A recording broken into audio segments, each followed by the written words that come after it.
Good morning, everyone. We're about to bring you the latest COVID-19 UAE updates. However, if you found this podcast through an article, which so many of you are doing, please hit that subscribe button wherever you get your podcasts so you can get your Dubai news daily.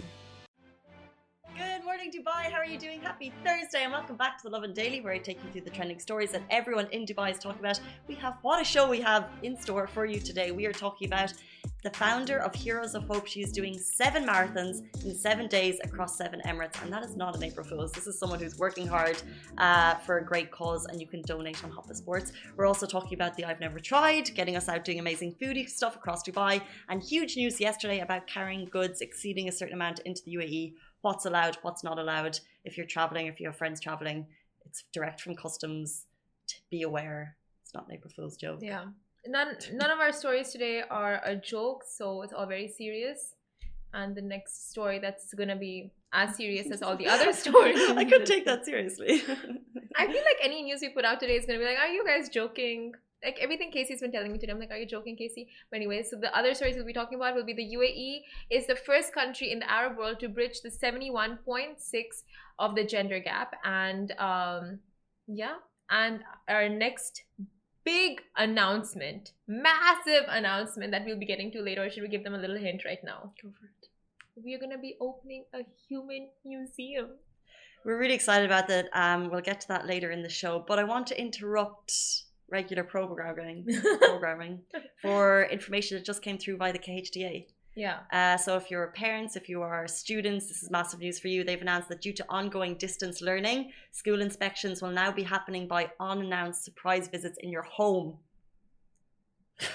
I think that's very needed, honestly. Like monitoring parents, students, showing them that they need discipline. Like it can either the parents or the students need discipline. I think it's very important. Unless you're joking. Do you think it's a joke? I think it's proper order. You should really consider it, but I think it's a joke. No, it shouldn't be a joke though. I don't think everything that's out on April Fool's is a joke, you know. What about the Emirates announcement yesterday?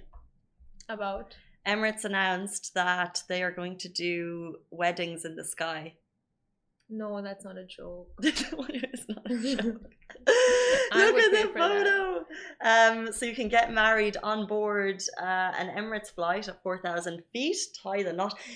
It's definitely an April Fool's prank, but how good is that? You know, it's not a bad idea at all. Let's be honest. Because people pay for destination weddings. They anyway pay to fly out all their guests. People would lap this up. I think so. Because then you're actually collaborating the flight and the wherever you're planning to get married. You're saving your dollars. You're getting people on board a flight. You're making that memory. Emirates, you've actually this is a serious brainwave. It's incredible. Honestly, like it might come out as a joke, but it's it's a venture you guys, like I think a lot of people can get on board with. On board, nice. Oh. Simran got me this morning though. Yeah, I got you this for about 1 minute. So I messaged Casey. I'm like, okay, I have all my stories ready, but I'm gonna be in really late, so I'll just jump right in on the show. And I was like waiting outside the door, just trying to see, is she gonna read it? What's her reaction? And there's no reaction. She's on her phone, and it's like she never saw it. I'm like, okay, Casey. I walked in. I'm like, okay, never mind. You didn't see, so she met, like, today's a big show. We have our massive announcement that Lovin Dubai is so excited about. It takes time to get all the assets together. We have I've Never Tried a Dubai Food Festival. We have a really good interview coming up later in the show, and Simran messaged me saying she's going to be late, and my insides plummeted. And that's the perfect April Fool's prank, when you just get someone so deep inside. Imagine Rich goes like, you're getting a raise. Like, yes. Like, just kidding. No, that is like the worst kind, right? The worst kind of pain. Kathy's just joined the studio. I'm not really quite sure why. Did anyone Good morning, Kay. Good morning. Have you been done by any April Fool's pranks yet? No. Have you done anyone? No. I don't know what's real, what's not though. It's still early, like too early to tell. We'll see. You know what? Life is not real, to be honest. What is life? For another day. What is it? Good topic for another day. Let's jump into our top story. This is not an April Fool's. segue. You cannot carry home gifts exceeding 3k when traveling from the UAE. Take note, this was an announcement that came directly from the UAE's Federal Customs Authority. We got a lot of feedback and questions about it, so if you want to get the direct source, go onto the FCA on Facebook and on Twitter. It's all there. And what they've done is they've shared a strict list of what's allowed and what's not for when you're entering and leaving the UAE. So it's basically the vital information that you need. And one of the things they pointed out is that you cannot carry gifts to a value exceeding 3,000 dirham. Now, of course, there are specific things that you can carry, and they've listed all that out. So, for example, luggage and prams and video recorder, like there's a lot of stuff that you can carry, but gifts exceeding 3k is not allowed. Other things that you might want to be aware of: you can't carry more than 200 cigarettes into the UAE. I'm not a smoker. I don't recommend smoking in any way, shape, or form, but I do know a lot of people sometimes buy cigarettes in a cheaper country and then they fly. Yeah, they carry a lot. So just be aware that if you're carrying more than 200 cigarettes, you'll be done by customs. Also, it's worth noting that if you're traveling to and from the UAE, you need to disclose currencies and or precious metals of stones valued more than 60k. So if you have cash in your bag that's more than 60,000 dirham, if you have rocks on your fingers or in your bags, or you're transporting diamonds, I don't know who does that, but if there's people out there that's more than 60,000 dirham, you need to let customs know, or else you are breaking the law. Oh no, can't move around my diamonds anymore. Oh, but so the 3,000, from what I understand, like from what we read, and it was given out in the statement, 3,000, like for example, you're buying Nokia phones, and if you buy them in bulk and the amount exceeds 3,000, it's clearly for commercial use. Exactly. So that will not be permitted and you'll be questioned. But there's lots of items, prohibited items. If you do get permission, you can still carry them, but you need to get permission from the customs and from the country that you're going to and the country that you're leaving from first. Exactly. Yeah. I think that's the main thing that people were concerned about is, of course, you're going to be carrying items that have a value of more than 3k. Yeah. But the purpose here is they're really trying to stamp out the fact that you could be carrying things for commercial use. And this is quite common in other countries. I know going in and out of the States, they have customs and everything, and they're very aware. I remember when people would be traveling home from the States when I was younger, you'd be ripping the tags off things to get home. Not that you should do that. But things that you are allowed to carry, like I was saying, strollers, cellular phones, a TV and receiver, one each, portable computers, printers, these are for personal use, and duty will not be imposed on these. However, like Simran said, if it's going to be used for commercial use, you could get done by customs. So just be aware. Yeah, so if they do notice tags and everything, and they notice like, okay, this is in packaging and it's not for personal use, you will be questioned about it. But our article is live on our website. You can check the list of items that are completely banned as well, and the list of items you can get in with permission. The list of banned items you can get in with permission. Yeah. But yes, take note, it's all on Customs UAE on Twitter too. Yeah, but now I have to, like, I was like a little worried because I have so many, designer stuff I want to carry when I travel. It's all above 3,000, above 8,000. Oh my god! Like, how am I gonna do that? No! But it's not a gift. It's personal, right? It's not like, as in like it's your property that you're carrying through, so it's fine. Yeah, gifts for like, my family, extended family. Like, so you're not going to be able to bring me that bag that you were planning. It's okay, Simran. We'll work something out. Yeah, we'll work something out for sure. So moving on to our next news. Now, this is the type of news that we love to hear. The UAE has always been so considerate of gender issues, and that's why it's among the top 5 countries worldwide to have improved their sex gap, according to the Global Gender Gap Report in 2021. And the UAE is doing an incredible job in creating gender equality across the board, being ranked first among the Arab countries to bridge 71.6% of its gender gap. And amazing. Getting there step by step, slowly but surely. Sound effects, did we get the clapping? Nice. Just hitting it today. And also, women in the parliament region have become more common now compared to previous years. And fun fact, 96 countries across the globe have reduced their gender gap in parliament, but the most improved is the UAE. And it's actually pretty amazing. Like, if you just look worldwide, Kamala Harris just became VP. Johnson, what's the New Zealand Prime Minister's name? Oh my god, I want to Google it really fast. Someone give it to us. Prime Minister Jacinda Ardern. Ardern. Yes, Jacinda. And then in India, we've had like prime ministers who were females, Indira Gandhi, and like so many places in the UK. No. I'm just. In the UK, there was never any like female prime minister, right? No. There has been in the past. There has been? Yeah. No. Yeah. No, there 100% has been. I just can't. There was what was it? The Iron Lady. Yeah. Why can't I think of her name? Theresa Mary? Lady Theresa May. Theresa May. Yeah. Okay. But there's been more. There's been more as well. Mores? There's been more. There's been more. Yeah. So and also in the UAE, Sheikha Latifa bint Mohammed, who was the first Arab Lady of the Year, who won the first Arab Lady of the Year award. So like women are really doing well across so many fields. Margaret Thatcher, thank you. Someone just come. I was like, oh my god, yes, it was there in The Crown. Did someone comment that? Yes. Oh my god, weird. I am dumb. I'm not much help here. It was there in The Crown. How did we miss that? But I think your mom also talks about her a lot, right? I remember Rich came into the office once and he's like, my mom told me I'm becoming like Margaret Thatcher. And we all just laughed. Mom mentions Angela Merkel a bit. Angela Merkel? She just cheer her. The equivalent of the Prime Minister of Germany. Oh, okay. And she's like been there for a while. And your mom, she's also a big precedent in all of our lives. Yeah. My mom. Casey's mom. And the report indicated... Where are we going with this? Moving on. Oh yeah, the report indicated the UAE is... Okay, so the UAE is currently in number 24, in the number 24 spot in political empowerment compared to 75 last year. And however, the MENA region is still the lowest in gender equality with 39.1% yet to be closed. So we are getting there and it's all work in progress. No, this is incredible. It's step-by-step improvement. Yeah. It's incredible to see representation of females in so many aspects of society here. And the fact that we're the most improved just shows the massive leaps the UAE is making. And I always, when I'm looking at photos, especially in the last year or so, when you look at governmental decisions when they're taking, I'll always look for like the woman in the room, and sometimes you see one, sometimes you see two, and it's more and more and more, and that's inspiring and that's great to see for us.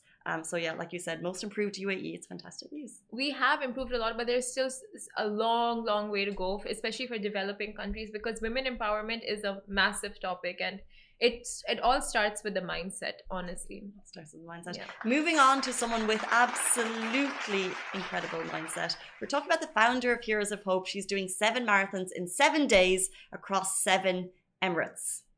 Wow. What an inspiring lady. This is Holly Murphy. She's the founder of Heroes of Hope, which is an entirely non-profit group devoted to getting children of determination active, and that's through partnerships with wonderful sports clubs and gyms. Now, Holly started the marathon in Abu Dhabi on March 27th, completing 42 km on that day, and now she's racing through Fujairah and Ras Al Khaimah, Al Quwain, Ajman, and there's 2 more left to go. She's doing all of this to raise money for her own organization that she is the head of. But of course, we've told the story a little bit of Heroes of Hope before. She basically partners up with gyms and trainers and coaches across Dubai, and basically helps out children with determination, gets them involved more and more in different types of groups. They do a huge number of variety activities, and now she's actually raising money for her own organization, which I just think is incredible. You can go on to Hoppa Sports, H-O-P-A, Hoppa Sports, and donate there. She's already raised over 5k, but it's truly an incredible mission, Holly. Well done. She's nearly there. I can't even imagine what it's like doing 7 marathons in 7 days. Like, could you even get your mind around that? Like, it's amazing. I feel like when I run from the metro to the office, it's a marathon for me, but this is incredible, honestly. We all have our own Everest to climb. Wow. But that was so deep. No, really, I felt that. That is actually so deep. Yeah. That's Holly for Heroes of Hope. And actually her what you can do is go onto Instagram, follow her journey, because they're sharing lots of photos and videos and footage, and you just know that anyone who's, not that I've ever been on a playing field or I've ever done anything in comparison with this at all, but when you're getting community support, it will help you along the way. So she's doing 42K, which is a couple of hours running every day. But if she can see that community support with comments on Instagram, I know that will like give her that extra oomph. So let's get on there and share if you're that watching, support. best of luck from all of us, the Lovin team. The Lovin team. Oh, I'm so excited for this next segment. So excited. You may have seen the whispers, the murmurs, the rumors, the anticipation has been building for the very big announcement. And today's the day. Today's the day. We announce. We announce. Should we say it together? I don't know what we're going to say together though. Should we just like whisper it fast? Okay, influencer museum? Okay, whatever.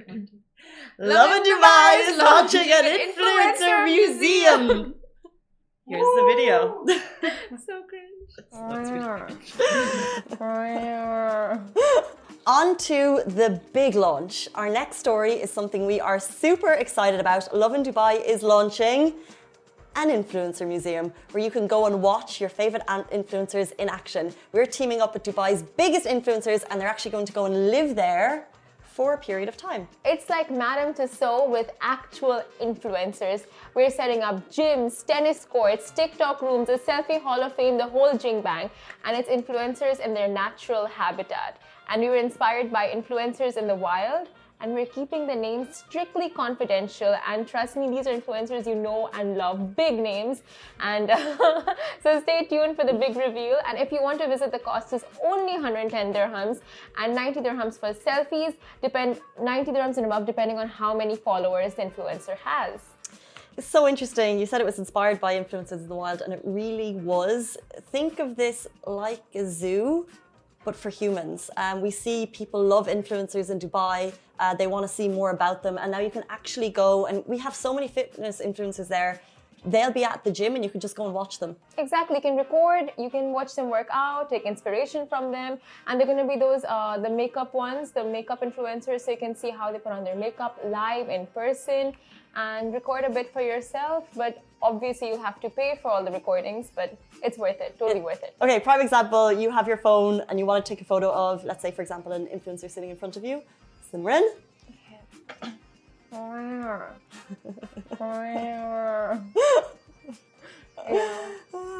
But that's not going to be free of cost though. You will have to pay for that. Simran's rares do not come free. Guys, that is it. The Lovin Dubai Influencer Museum. More details coming soon. Stay tuned.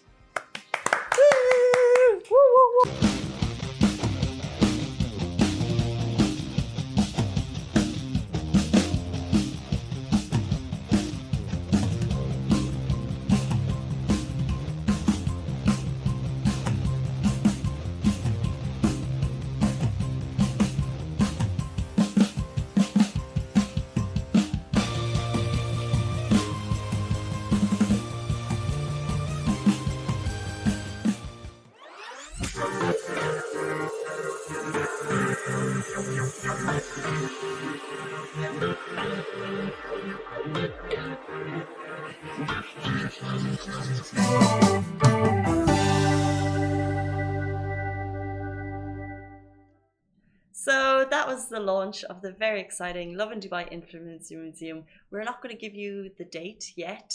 Just be aware it's a development on Shakeside Road. It's absolutely huge. We have the biggest names in Dubai joining, and you can pay extra for selfies with them, which is, I think, the most exciting thing of all. And as Rich said, it's our like Lovin Dubai's biggest estate investment. A real estate investment. Wow. We've been renting until now, but this is just going big. Go big or go home. Get the biggest influencers. Anyway, but before we talk more about that,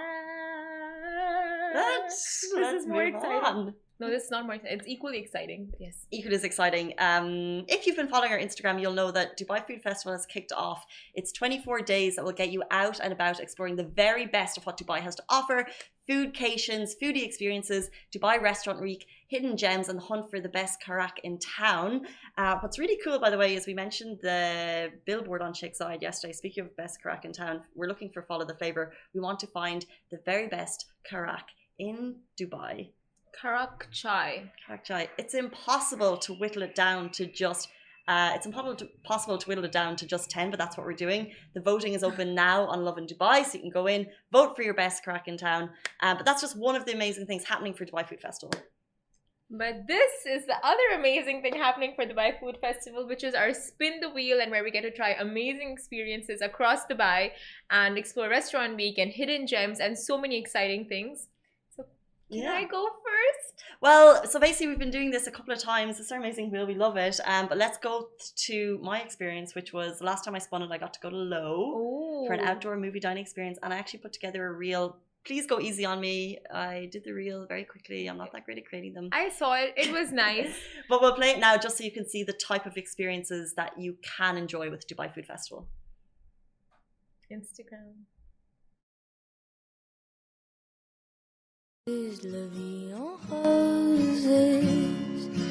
When you kiss me, heaven sighs, and though I close my eyes, I see la vie en roses. When you hold me closer, hold me fast, this magic spell you cast, this is la vie en. Yeah, look, that was Low. It was an incredible experience. We got a picnic basket filled with incredible produce, sat outside with a blanket under the stars watching cinema. I haven't had an experience like that in Dubai before, and there's literally tons of different, unique, one-of-a-kind gourmet experiences. If you love foodie, it's all with Dubai Food Festival. You can go on right now and check it out. And basically, this is what we're doing with our wheels. We have lots of them here. We're spinning them. Simran got to go to Pai Thai before. I also got to check out 3 fills. There's so much happening. So you just spin the wheel, and you guys can join us. So if you are going out enjoying stuff with Dubai Food Festival, please tag us. We want to share your stories. We want to just highlight all the cool things that you can do in Dubai right now. Yes, but before that, I just wanted to say your experience at Low, it literally looked like a Nicholas Sparks novel or movie, like The Notebook, like just out with a picnic basket watching a movie. It was nice food. It was just looked so dreamy. Well, they set it up really nice because you had your blankets and it was all on split level. Because I've been to that restaurant eatery before, but I've never. They kind of have this like very modern, cool split level amphitheater. Yeah. Nice. And it's just 3 levels, and everyone's on bean bags, and everyone's quite socially distanced. So it was just kind of like it was a fab evening in the middle of the week. Like, loved it. That is actually more of so this. romantic. Boo dates. Yes. Okay. Yeah, let's go. Do we have some tunes? Do you need to stand? Mm-hmm. Okay. Amy's coming in. Sniff out a spin. We're about to spin it. Do you have tunes? She did it once. I feel like we're somewhat twinning. I like it. Spin the wheel! Yes, Okay, yes. Simran's gonna go first. Okay, I'm gonna... Should I put my suspense horror? Never mind.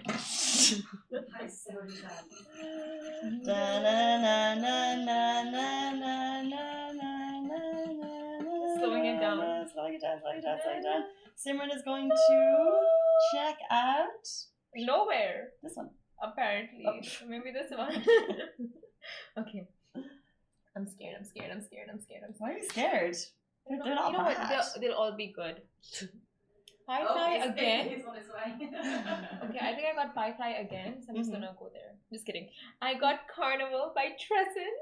Oh, I've never eaten there before. It's Have meant to be you never? amazing. No. I have, and it really is amazing.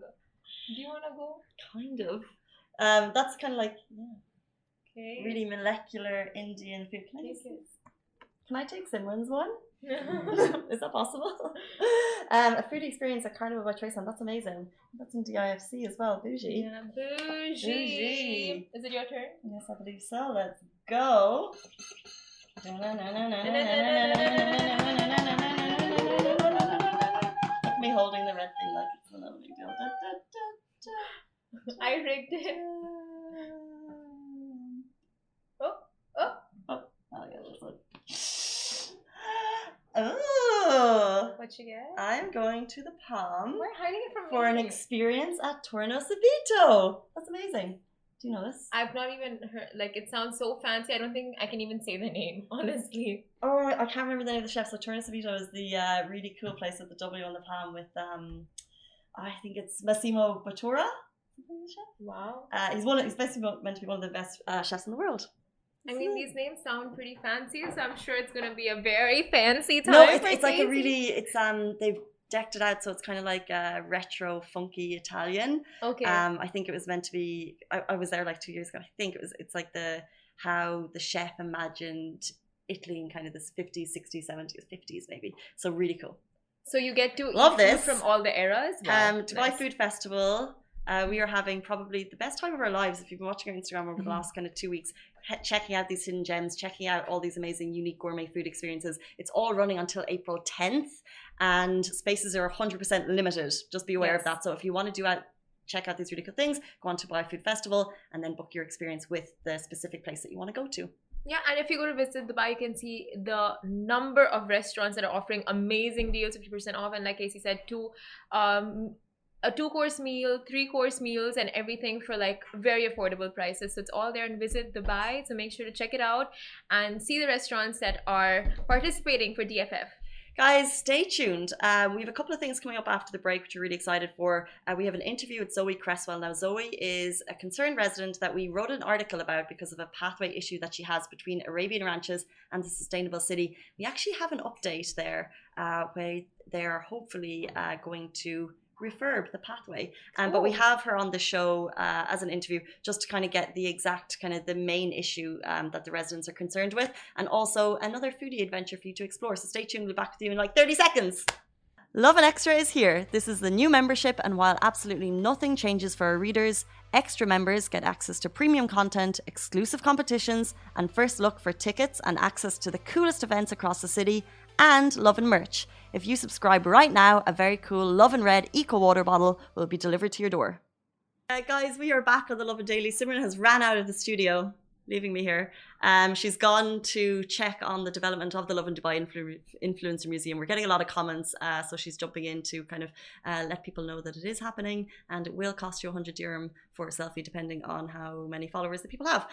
Before we get to our interview with Zoe, I just want to do a quick shout out for local Emirati cuisine. We're talking a lot about food at the moment. We're very excited about it. But down in Abu Dhabi, actually 12 chefs have got together to basically focus on local Emirati cuisine. How many of us have really explored it? How many of us have really enjoyed it? How many of us have got out there with the specific aim to get to know true UAE heritage, which is of course the food. So if you head down to Abu Dhabi, the capital, many hotels across the capital have a new menu basically to highlight local Emirati cuisine. We're looking at Al Antara Eastern Mangroves, the Sofitel Abu Dhabi Corniche, fabulous hotel, Centro Al Mankhal, the Al Rada Arjan, Isla Grand Hotel, loads of them. And what's really cool is it's not just a new menu. The chefs have really gone all out on this to basically highlight part of UAE heritage. So do check it out. More information on Lovin Dubai if you want to get that. And now we'll go to the interview with Zoe. If you have thoughts and comments about this, I'd love to get your thoughts on them. So drop them into the comments below. Other than that, that is it for us on the Lovin Daily. Hope you have a great week, and we'll see you tomorrow morning with Shireen right here in studio, same time, same place. Stay safe and wash your hands. Bye-bye. Welcome back to the Lovin Daily. Earlier in the week, we were discussing path issues between Arabian Ranches and the Sustainable City. Now, Zoe Cresswell, she's a resident of, I think, the Sustainable City. No, Arabian Ranches. Oh, excuse me, Arabian Ranches. Sorry. Not at all. And she basically said it's very frustrating for residents who are trying to get from A to B between the two communities. First of all, good morning. How are you doing? I'm very good. Thank you so much for having me on. Thank you. Not at all. Can you tell us, in your community, what is the issue? Yeah, so I live in Arabian Ranches too. We're like literally about 100 meters. Actually, the houses within our community like adjoin the houses in Sustainable City. We're so close. But the only access we have is this sand walkway, which I know is very common in Dubai. And I know this isn't a problem which is unique just to us. But the issue is, I think, particularly as we have schools in Sustainable City and schools in Arabian Ranches too. So you've got school children who are crossing over all the time between the two, but then also just residents as well. So myself and my family, we're quite athletic. So we like to, run and use the athletics track over in Sustainable. And there's all the amazing amenities in Sustainable as well. That people want to use, and then we've got the biggest shopping centre in Arabian Ranches too, so sustainable people want to come across to us. So the issue is that we've got this sand path, which part of it is okay, it's hard sand, but the end of it, which is near Sustainable City, is really thick, deep sand, which then makes it really it just becomes really difficult then, because if you've got prams or you've got bikes or you've got young children, it becomes a really tricky crossing. So then often what people do is they use the alternative, which is the hard shoulder of a fairly busy road, which obviously is far from ideal. Okay, so the issue is particularly for people on wheels, whatever that may be, getting from A to B between communities is tricky because it's on sand. And like you said, this is not unique to your community. It happens. Yeah. And then, so in terms of the alternatives available for people on foot, you said there's a hard shoulder. What about jumping into the car? Is that an option? Well, absolutely, it's an option, but it can take sometimes. And in the busy periods, it could take 15 to 20 minutes because we have to do like a big loop round, and we get snarled up at the big roundabout, which is near Arabian Ranches too. But it's just such a shame because there's the obvious environmental impact of short journeys, which we're all trying to avoid. But also, there's the health benefits, isn't there, of walking and cycling and being outdoors, and because Dubai is such an amazing place to be, especially in the cooler months. So we want to take advantage of that. So the absolutely last thing I want to do is put my children in a car and sit them in a car for 15 minutes for something that's literally 100 meters away. It's just exactly silly. That's what I was going to say. You have a 100-meter pathway. The weather is beautiful right now, especially if you're getting the kids to school, if you're commuting, or if you're going over to whatever facilities within the other community. The last thing you want to be doing is getting into a car, contributing to traffic and pollution and all sorts for 15 minutes. Absolutely, yeah. But you shared the story with Lovin Dubai just to create awareness, and it's been really nice because I think we've got a lot of positive support for the story from people who also notice in their communities the same issue. I know my mum straight away was like, yes, Motor City has something. She actually had actually noticed Motor City's doing some work. I was there yesterday, and they're doing some, one of their not so ideal roads is having some work done. So hopefully Motor City's getting some improvements too. Motor City, and I think JVC, there's some issues. But what's cool is I know someone, maybe it was you pointed out, but other people did point out that, let's say on the hard shoulder, I think the Sustainable City is putting in bollards. So there are slow things are happening, but I think sorry, I can tell you the story behind that. So since the article went out, a family who live in Arabian Ranches too, whose children go to Fairgreen, which is the school in Sustainable, they contacted me because this is something they've been actually working on since February between Sustainable, RTA and EMA, trying to get some sort of issue resolved. So it's not just me who's got the problem. And Sustainable very kindly put those bollards in because the problem is that we can't quite pinpoint who owns this patch of land, but Sustainable City definitely don't own it. I believe EMA definitely don't own it as well. So Sustainable were just doing the bit they could do by putting those bollards in just to make it that little bit safer for those when they are crossing, that they can't, because often mopeds or cars are speeding around that corner as well. So it was always dangerous that we were then going from the sand onto the road, and especially again with young children who aren't so steady and a bit wobbly, they could always fall into the road. So that's where the bollards came from. So I'm really grateful to that family for the piloting they've done, and Sustainable for putting them in as well. Yeah, look, I haven't been to the area, but you've shared photos, and I think even just saying the words, you're considering going onto a hard shoulder with the kids or with a pram or on a bike. It just doesn't seem like the safest alternative. But if the story gets awareness, what is the best solution, do you think, for your community? What kind of is the dream scenario to come from sharing the story? Yeah, it's really simple, to be honest. All we need is the sand patch. We just need it paved. So it's about 100 meters. I haven't measured it, but I'm guessing it's about 100 meters. From the Arabian Ranches 2 side, we have a path that basically just stops and then it's sand right at the end, where just before we get to the sand patch we're discussing. So they have to do a couple of things. They need to extend their path before whoever owns this other bit of land starts building their path. But they also need to, because at the moment we have to go onto the road to reach that sand path. So Arabian Ranches to EMA, they need to, they've put a fence in the way. So they need to just knock down basically one part of the fence that's not stopping anything getting through. It's not actually doing anything. So, or putting a gate there perhaps even, whatever they feels fit. And then the path needs to be built across the sand, and then Sustainable, I believe, would be very happy to sort of change their landscaping to accommodate a path from this new sand patch path to make it to join it up to their cycle track, which goes around Sustainable. So that's it. It's really not big, but we just need someone to own up to owning it, so we can ask them very kindly if they'd be happy to do that for us. I also found out that in Arabian Ranches too, there's 70 children that go to the school in Fairgreens. So we're not talking about small numbers of people. It's a lot of people that it will affect, but also workers that travel between the two communities as well. And I wouldn't be surprised as well that because outside Arabian Ranches too, we have no shelter for people waiting for a bus. It's literally nothing at all. They're standing in the blistering heat. So I wouldn't be surprised if some people, when they're waiting for buses, actually go across to Sustainable as well, where there's actually a bus shelter and with air conditioning that they can use too. Look, this is it. It would be a big benefit to a lot of people, and I think it's just good to share the story just to get awareness about these paths in general. They're not obviously like you could, have a fall on the sand, so it would be amazing to have something that's a little bit more legitimate for you. But that is Zoe Cresswell. Thank you so much for sharing your story. You're basically a concerned resident hoping for a better footpath in your area, and I think it's great to bring awareness. So thank you so much for your time. Thank you so much for having me.